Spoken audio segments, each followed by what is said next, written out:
Hello friends, I welcome you in lecture number 3 on basic statistics. In last lecture we have defined measures of central tendency for ungrouped data. In this lecture we are going to discuss measures of central tendency for group data, that is for grouped frequency distributions. So in this lecture we will discuss how to find out sample mean in case of frequency distributions, and in upcoming lectures we will discuss about median and mode for grouped frequency distributions. So first we start with this sample mean. So suppose we have frequency distribution, that is we are given values of variables and corresponding frequencies. So here we have written in case of frequency distribution xi fi, suppose there are n observations where fi is the frequency corresponding to ith value of the observation. So in this case the formula for sample mean is x bar equal to f1 times x1 plus f2 times x2 and so on fn times xn. So that means we are multiplying frequencies with corresponding values of observations, and in the division we are writing sum of all the frequencies.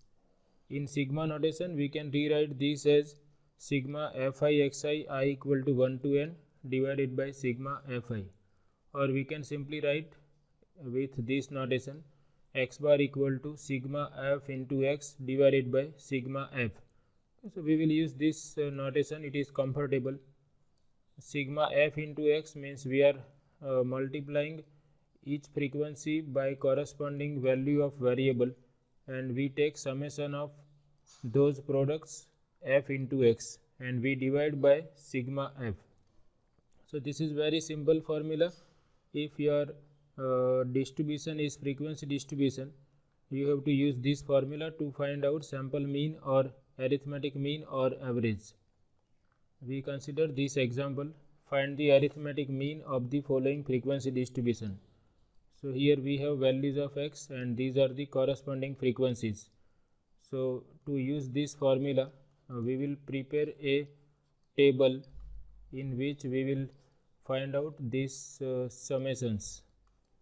So in the table we will require values of x, so there will be one column for x, there will be another column for corresponding frequencies, and here we can see in this formula we require these products f into x. So we will require 3 columns in the table, and after finding these products we will find out sum of all these products. Here we will find out sum of all the frequencies, and then using these two values we will be able to find out sample mean. So this is very easy. I have prepared this table for calculations. These are the values of x, then this is the column for corresponding frequencies, and these are the products of x and f.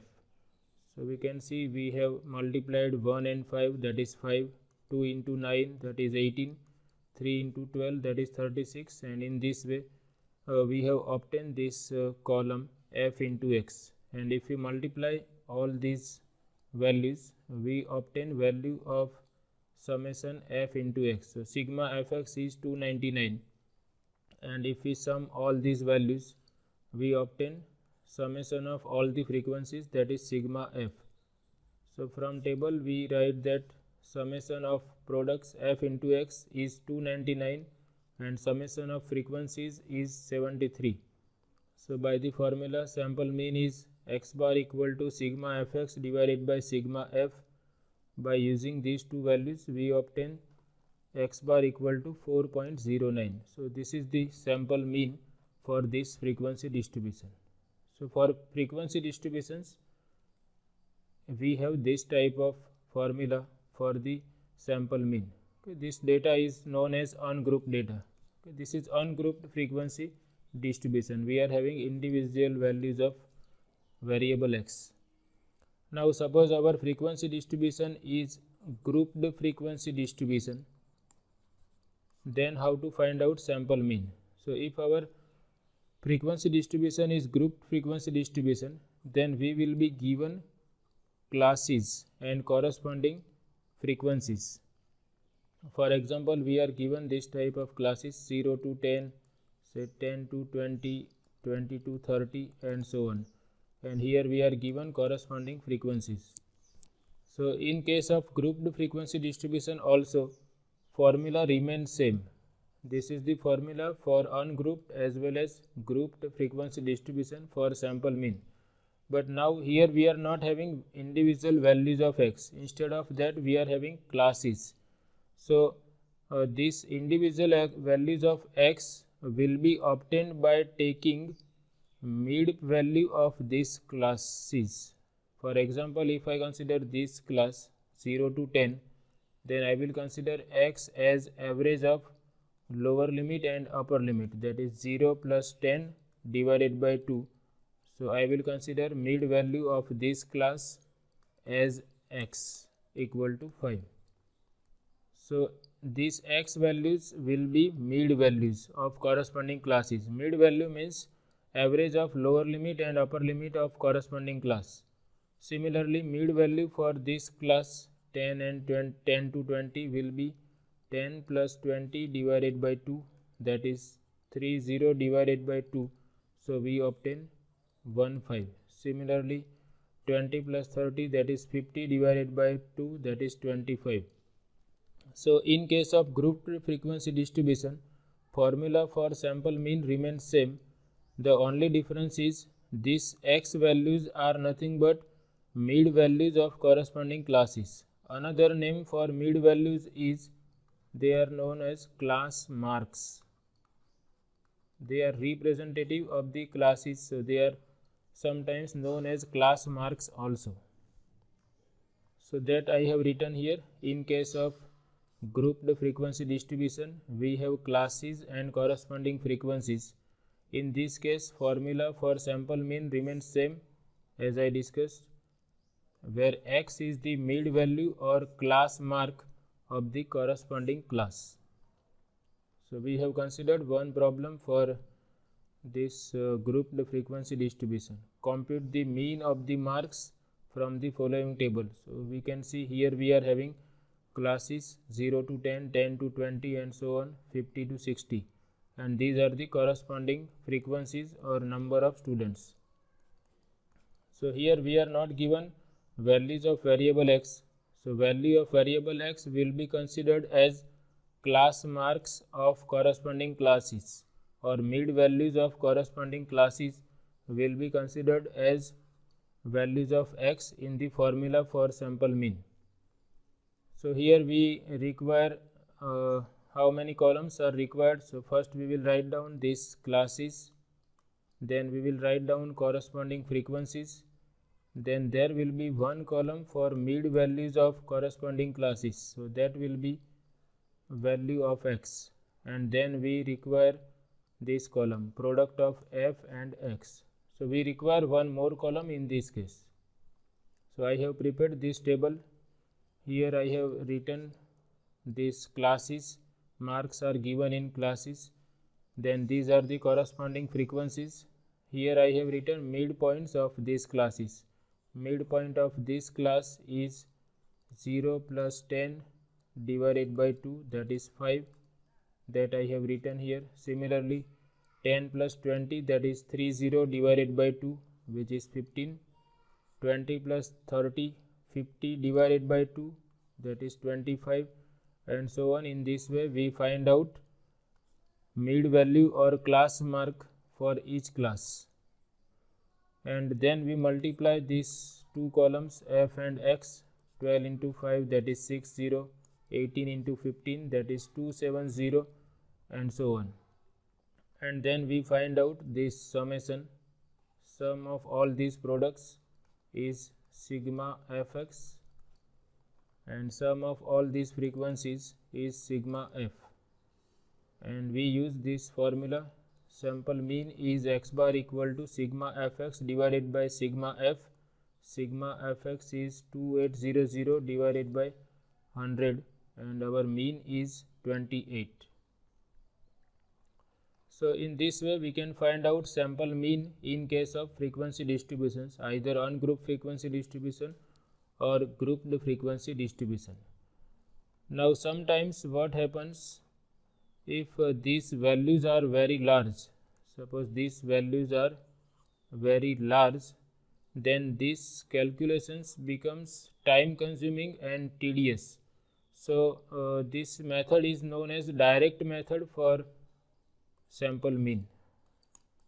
We are using direct formula to find out sample mean. So we can say that this is the direct method for sample mean, in which we are using the formula for x bar as sigma f into x divided by sigma f.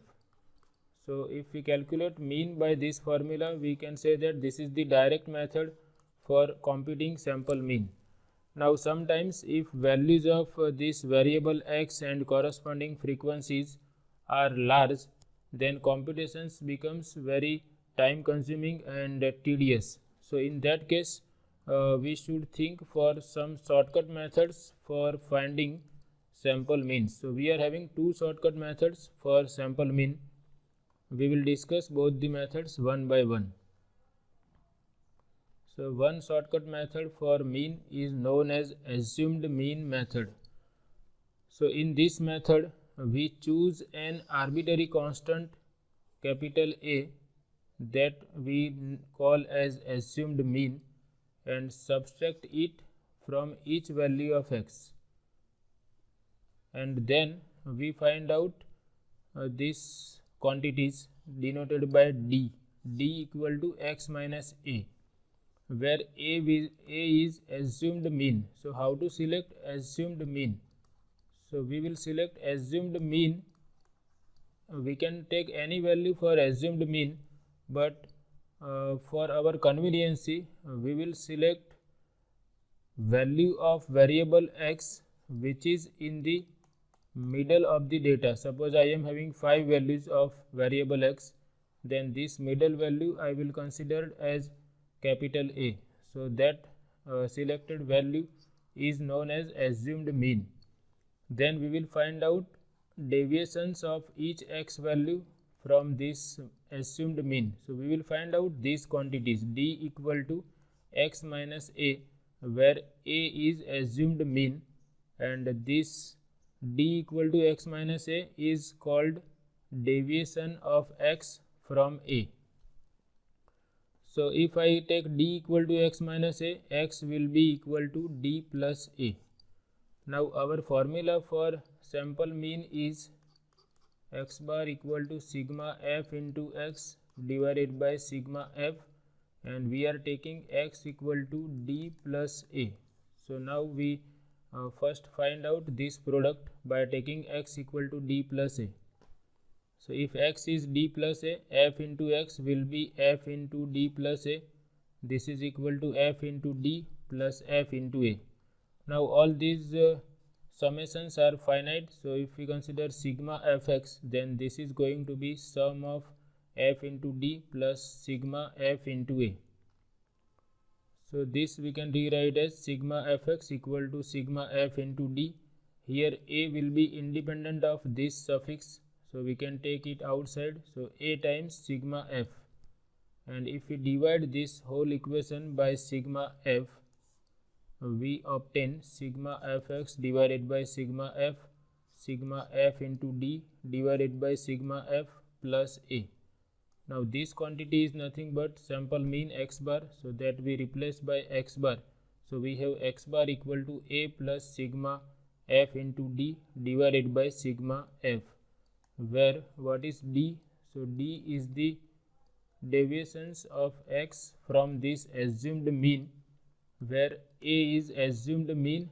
It can take any value, but we will consider value of assumed mean as that value of x which lies in the middle of the distribution. So with this formula we will see that our calculations becomes very short as compared to direct method. So we will remember this formula. This method is known as assumed mean method.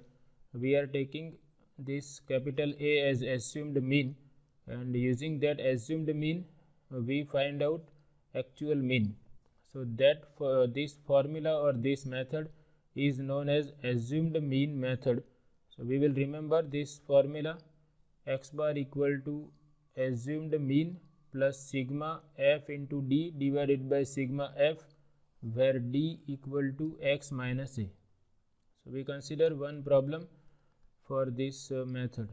Here we have written any number can serve the purpose of assumed mean a, but usually the value of x corresponding to the middle part of the distribution will be much more convenient for choice of assumed mean. We consider this problem. The following data represents the weekly wages in rupees of the employees. So here we are given weekly wages 900, 1000, 1100 up to 1500, and these are the corresponding employees. So these are the frequencies and these are the values of x. Find the mean weekly wages of the employees. Now we can see here values of x are very large, and if we take this type of products f into x, then these products will also be very large. So instead of going for direct method, we apply assumed mean method. So for that we first select assumed mean capital A. So that is our choice. We can select any value as assumed mean, but what we will do is we will consider assumed mean as that value of x which is in the middle of the given data. So we can see here these two values are in the middle of this data. So either we can consider assumed mean a equal to 1100 or 1200, that is our choice. So here in this case I have taken assumed mean a equal to 1200. Once we select assumed mean, we will find out deviations of x from assumed mean. So we will find out these values: d equal to x minus a, that is x minus 1200, and then we will find out these products f into d. So instead of going for this type of products f into x, we will find out this type of products f into d, where d is x minus a and a is the assumed mean which we have selected as 1200. So we will prepare this table first. Here we have written, let us take assumed mean a equal to 1200, then d is x minus a, that is x minus 1200. So I have prepared the table here. Here I have written values of x, weekly wages. These are the number of employees. Then we select a equal to 1200, and this column is for deviations, d equal to x minus 1200. So we find out d by subtracting 1200 from each value of x. So first value is 900 minus 1200, that is minus 300. Second value is 1000 minus 1200, that is minus 200. Then 1100 minus 1200, that is minus 100. Then 1200 minus 1200, that is 0. 1300 minus 1200, that is 100. Then 1400 minus 1200, that is 200, and 1500 minus 1200, that is 300. And now we multiply these two, x and f, d. Instead of multiplying f and x, now we multiply f and d.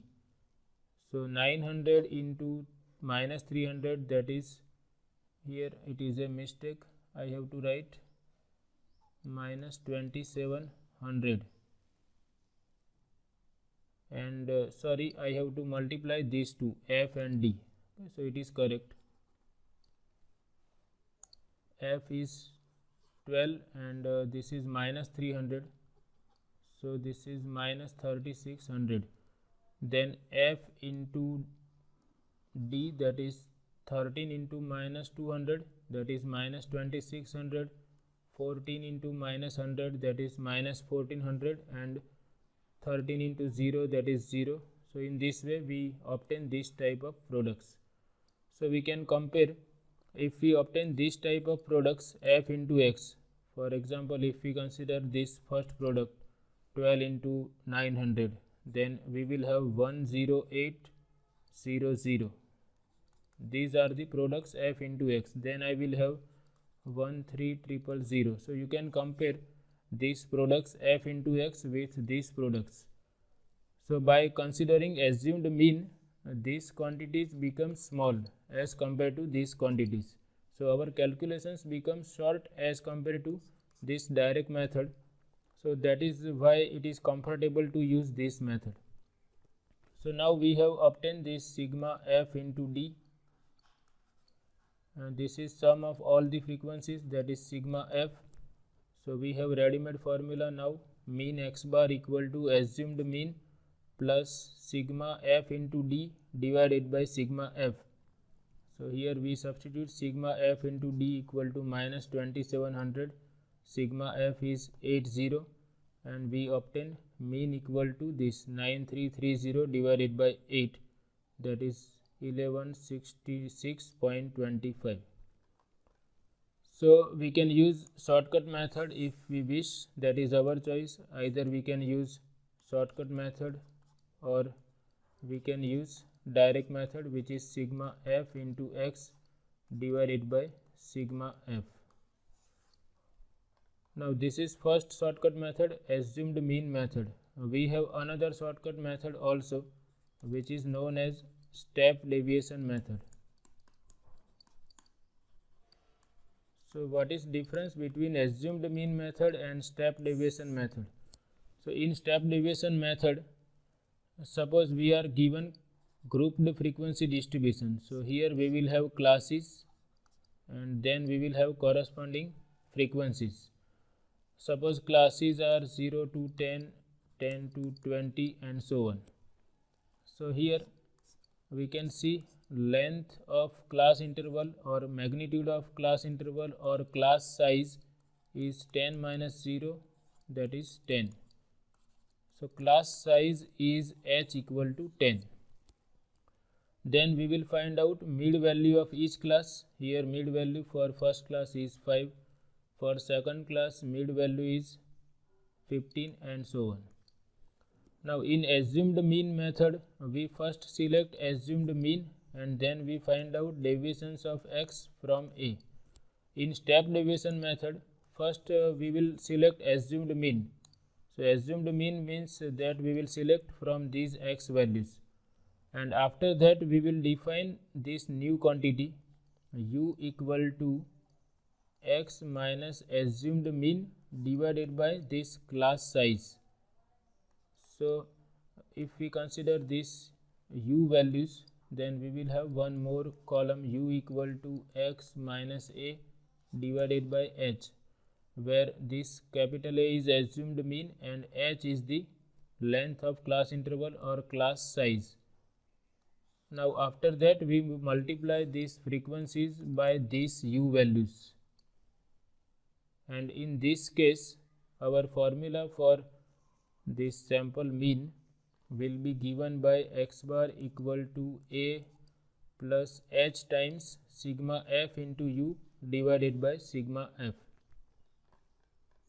So here I have written, in case of grouped frequency distribution, let u equal to x minus a divided by h, where a is assumed mean and h is the common magnitude of the class interval or class size.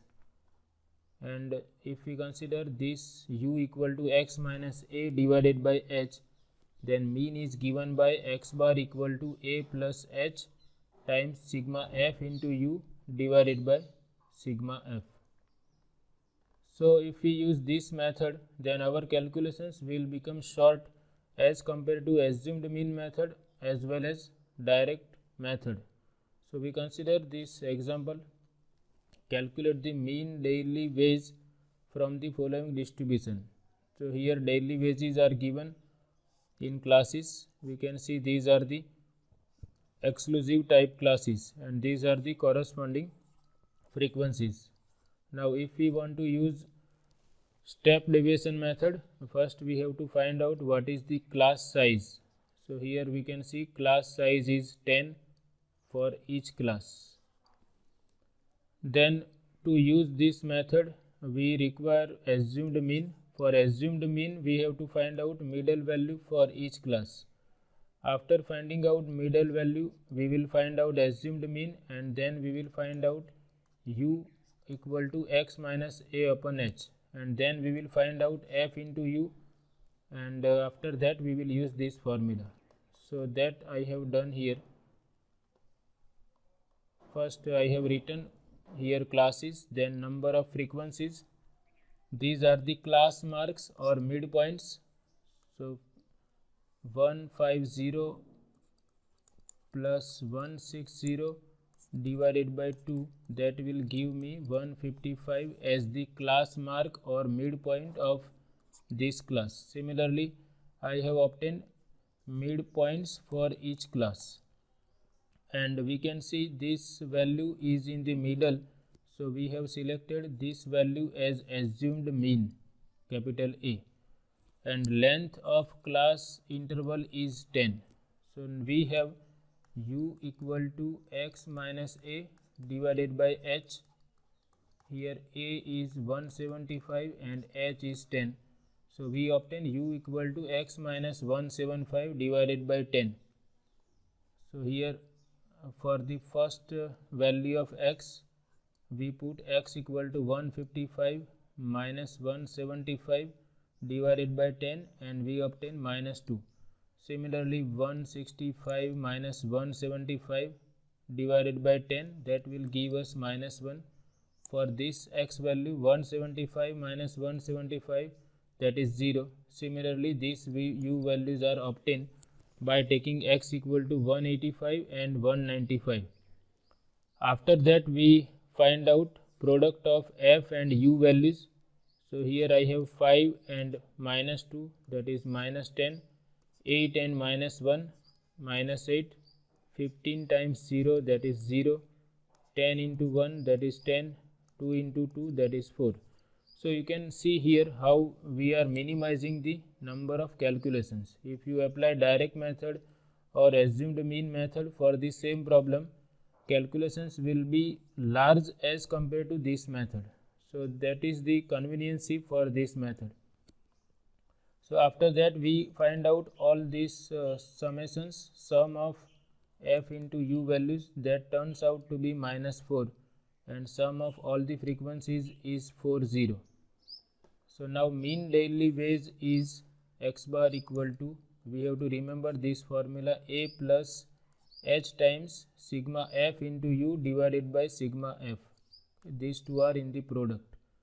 So we substitute all these values. A is 175, h is 10, sigma f into u is minus 4, and this is 40. So after substituting all these values, I obtain that mean daily wage is 174 rupees. So in this way we can obtain sample mean for group data using these three different methods. First one is direct method. In that case formula for mean is sigma fx divided by sigma f. Second is assumed mean method. In that case we first find out assumed mean, or we select value of x as assumed mean which lies in the middle part of the data. Then we find out deviations of x from a, and in this case formula for sample mean becomes a plus sigma f into d divided by sigma f. Third one is step deviation method. Here also we select assumed mean, then we find out u equal to x minus a divided by h, where h is the class size, and in this case formula for sample mean becomes a plus h times sigma f into u divided by sigma f. So you can use any of these three formulas to find out sample mean. Answer will be same, but as per your convenience you can use any of these three formulas to find out sample mean. So calculations will be very much shorter in this step deviation method as compared to these two. So I hope you understand this. In this lecture, we have discussed how to find out sample mean for ungrouped and grouped frequency distributions. So this is all about this lecture. I hope you like it. Thank you very much.